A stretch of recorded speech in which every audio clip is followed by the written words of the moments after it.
Swing out, plus, Matt, Brown. We did some review on forward swing outs, and then we did a little bit of tempo work. We had you doing your basics, 2 faster tempos, just so low. And what we recommended is that you do that, crank it up till it's like real fast, and then drop it back down, and you'll find some nice comfort in what you thought was too fast before. That even works within a song. If you need to wake up your feet, get more energy, try that high knee trick, and then go back to doing your footwork. It should feel a little easier.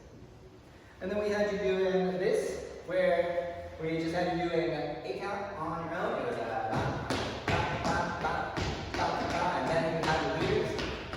Get ready, go. Ba, ba, ba, ba. We talked about that. Get ready is really important, and it's separate from the go moment. Followers, you really gotta wait, and when your partner's backing up, you can't just be like, oh, it's time to go.